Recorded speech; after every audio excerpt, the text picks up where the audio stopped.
The Rolalo Omni Terminator. Is it as good as I say? Well, we're going to find out. This is going to be an honest review. We're going to put you through his paces and I'm going to tell you what I really think. Keep watching.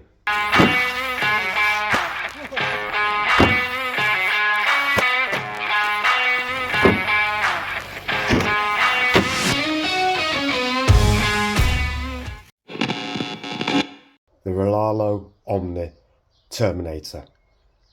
Extra small 1/10 RC truck. As you can see from the intro, I've really put this car through its paces, taken it to loads of different areas. I've jumped it, I've crashed it, I've put about 20 battery packs through this, and I'm going to tell you exactly what I found. I'm going to be honest, tell you what you may need to change, what's good, what's bad, and is it worth the money. This truck, as it sits at the moment, was a roller, so it has none of the original electronics in it, so I can't comment or tell you if the original electronics are any good or not. I've got a hobbywing 10BL 120 amp ESC in this. I've got a 3200 kV 550 size motor in this, and I'm using my Sanwa MX6 receiver and transmitter. I've been using 120C Z batteries, which have been excellent, give it enough punch, power. They're only 2200 mAh, but they're fitting here perfectly, and I've got good run time. I get about 20-25 minutes run time, so with two batteries, you know, you're not far off an hour's run time, which is just perfect. As I say, this is an honest review. I purchased this with my own money. So I'm going to start with the negatives, what I think the negatives are, what I'm going to change on this RC car. One thing that I found really negative on this car that I will be changing, and that is the shocks. And probably the standoff screws as well, trying to find some stronger standoff screws. But yeah, the shocks are the only thing that I plan to change on this RC. When they're working and when they're filled, I use around 800 weight in these, and they work really nicely, but the E-clips just keep failing on the pistons. So the top E-clip above the piston is fine. The bottom one, I've had that fail at least 4 or 5 times on different shocks. It's mainly the rear ones that have gone, but that is the only thing. So I'm going to be replacing these full shock units with some different ones. I will do a further video when I've found some that will actually fit, and I've got a few ideas. So, and it's a relatively cheap upgrade or changeover. But yeah, they are the only things that I personally would change on this RC.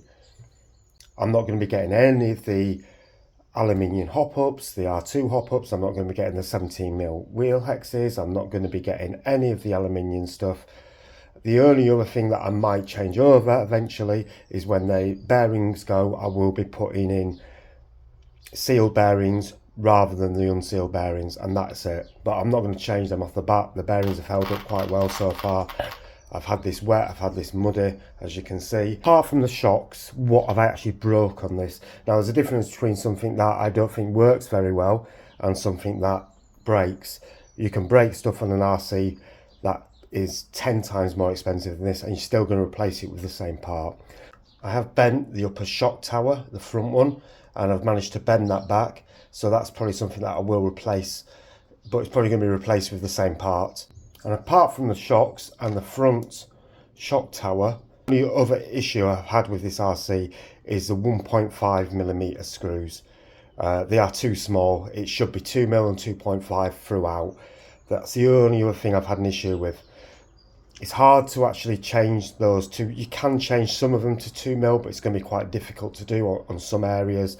So underneath the chassis, you've got quite a few 1.5 screw heads here, so if you change them to a bigger 2mm, it might not actually fit in there securely. The drivetrain has been absolutely flawless. I've had no issues with the drivetrain at all. I did change the diff fluid in this, so I'm running at around 500,000 in the middle. I've got 50,000 in the front and I've got 30,000 in the back, which is probably overkill, but it really is fine. It runs smoothly. No issues at all, so for me that's worked really well. You might find something works better for you. I've had no issues at all with getting rocks or stones underneath the centre diff. A lot of people have had issues like that. I'm not saying that won't happen to me, but I've run this on gravel, I've run it on grass, dirt, and I've had no issues with anything getting underneath there. So as you can see here, this is where people are saying the rocks and stones are getting underneath, and then the rear diff is getting blocked up. But again, I've not had that issue myself. Now, one of the other issues that people have said they're having is the actual drive cups wearing away really quickly. Now, as I say, I've put about 20 battery packs through this, and my drive cups just look like they did when I bought it new. And I think that's the way I have this set up. But when I first got this, and I showed it on my last video, I changed my droop screws. So the droop screws were quite a lot out, and I've screwed them in a bit, which brings your arms up a little bit. It gives you a little bit more chassis slack, but that protects your shocks, it protects your arms, but it also does as well is put less pressure on your drive cups. If your droop is really low, so this has been highed up by myself, but the droop was on these was a lot lower, it was down here. When you're driving that, that's going to put a bigger angle onto your drive cups, and that's going to cause issues. I'll show you my drive cups now, and as you can see, no issues at all. That's the front. Hopefully you can see the back better. And there's the rear. As you can see, no issues with them drive cups wearing down at all. And just bringing your droop up a little bit makes all the difference, in my opinion. So there are some of the negatives. Obviously the shocks, the 1.5mm screws are a little bit of a negative for me. The shocks is definitely something I'll be changing.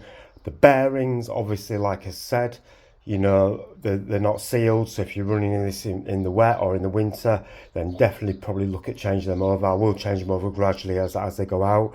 The steering doesn't have bearings in it. It actually just has bushings. But to me, that's not a bad thing, because if that gets all wet and everything like that, the bushings are still going to work fine. I've actually put my electronics in the stock places. I did have my ESC up here, and I did have a larger battery running, but like I say, now I'm running these 2200 milliamp 120C Z batteries. They're fitting here perfectly. It means my ESC can go where it's meant to go. Plenty of room for my 550 motor. I have had to cut away the receiver box to A, fit in this longer motor, and B, to actually fit in my receiver. But as you can see, it fits in there perfectly. My receiver is fully waterproof, so it doesn't matter, it doesn't need to be in the box. And I've just got a micro servo in there, which works absolutely fine. I'll put a link to all the parts that I've used in this actual setup. So positives for this car. This car has really surprised me how well it's performed. I've been to a few different bash sessions with different people. They've had a go on it. They've been surprised how well it actually performs. I'm just going to show you some footage now. This running at the quarry the other week. This was very, very bumpy surface. The surface was rutted. All our 1/8 cars were really struggling. This flew over. I could get full throttle. We couldn't get full throttle with any of the other cars, and this just skipped and it just went. And I'll show you the footage now of how smooth this actually ran. As you can see, it ran perfectly.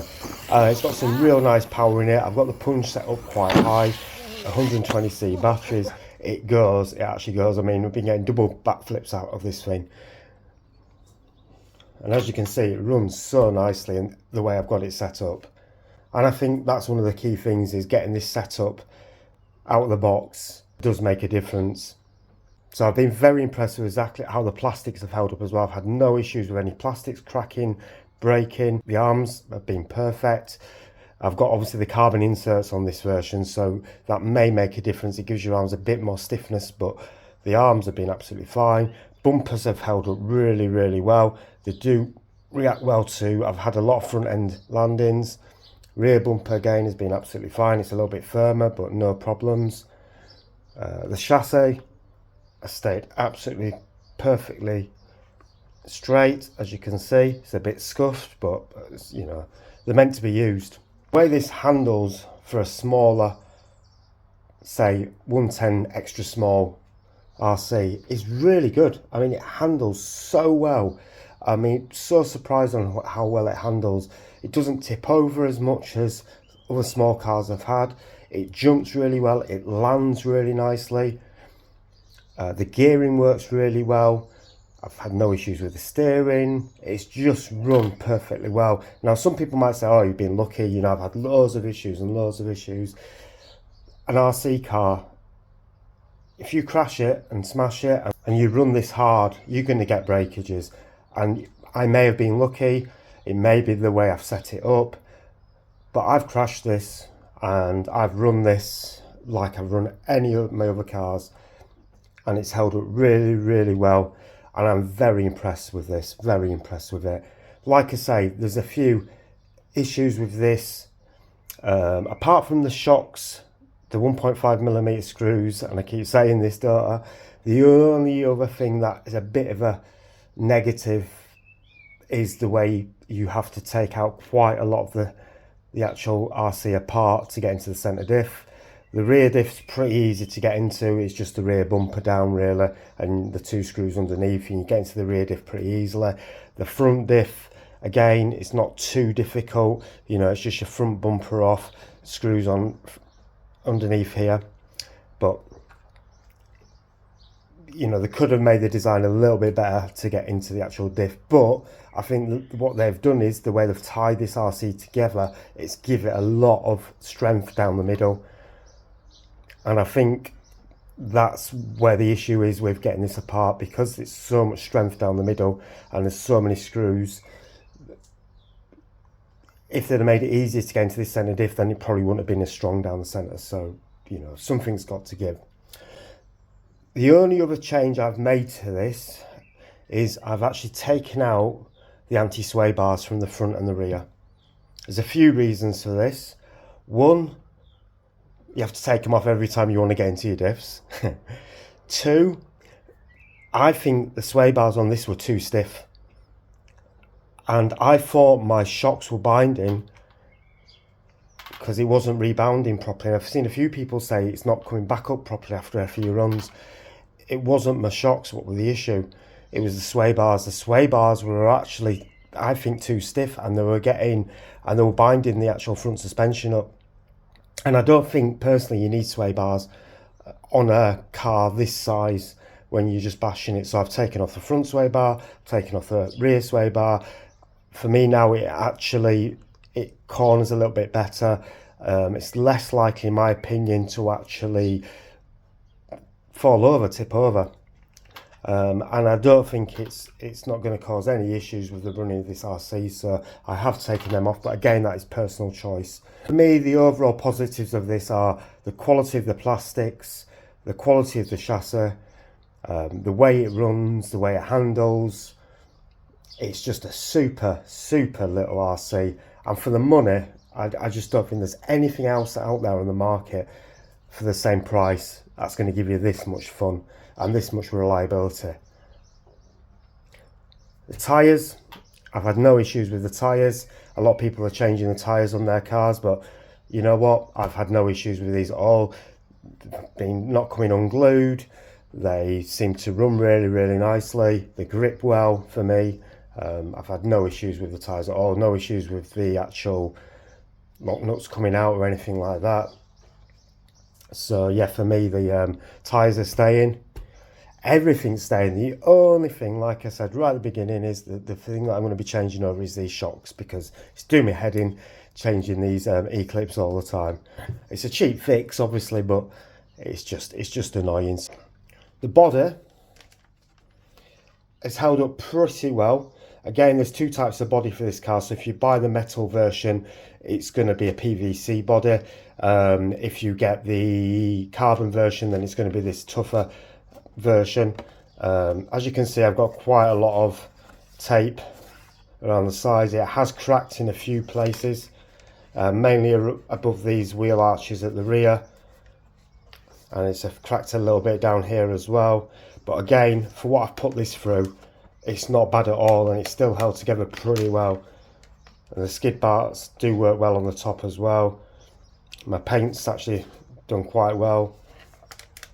Got a bit of an issue here where the front shocks are coming through, but apart from that, It's held together pretty well. If you're going to bash it hard, you're going to land on the roof, you're going to land on the front end, you're going to land on the back end, it's going to get damaged, but it's held up just as well as any of my other cars, my Corrales that I've had, the Armours I've had, Traxxas I've had. It's, you know, it's no better or no worse in my opinion. So I think the biggest question is, overall, would I recommend this car? Yes, I would recommend this car. I think for the money, you can't go wrong. I think, yes, there is a few teething issues they've had with their customer service and their delivery times and things like that. But that's the same with any company. I wasn't really going to talk about this much because, you know, I ordered this and it took about 4 weeks to come and it came. You know, that's the way it is. It's a pre-order. I had to wait 6 months here in the UK from ordering the Outcast 4S V2 from Armour. It was a 6-month delay here in the UK. You couldn't get in touch with Armour. You know, I emailed on Facebook and whatever, nothing at all.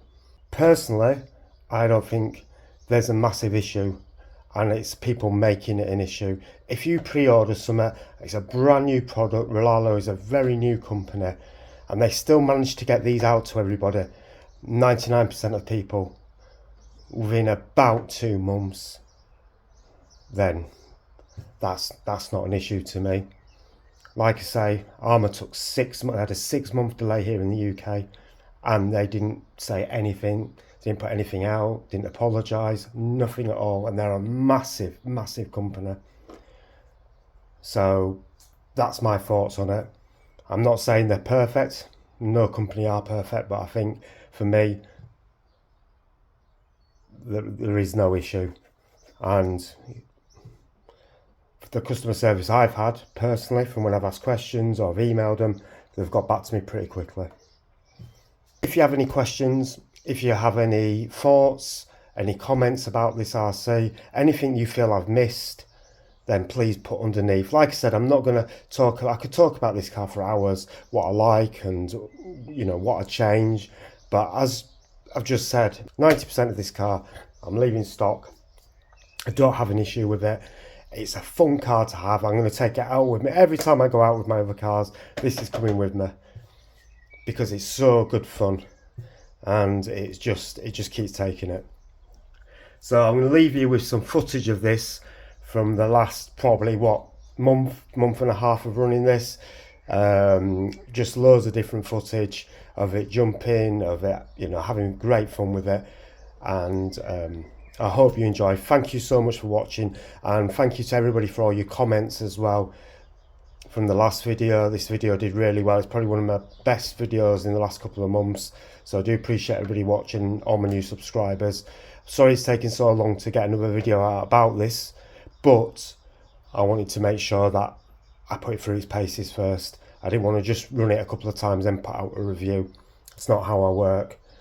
It's got to be run. You've got to put at least 10 to 20 battery packs through a new car just to see what are the issues.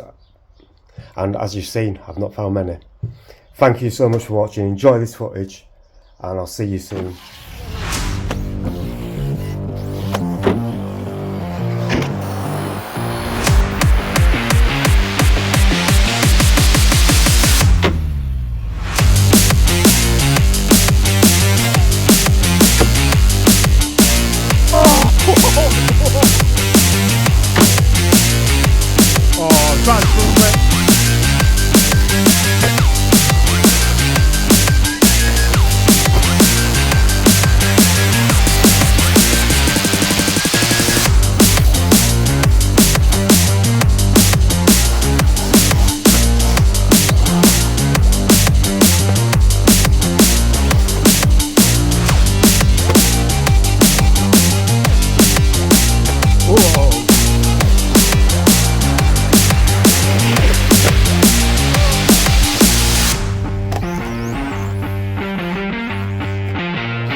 Oh, that was cool.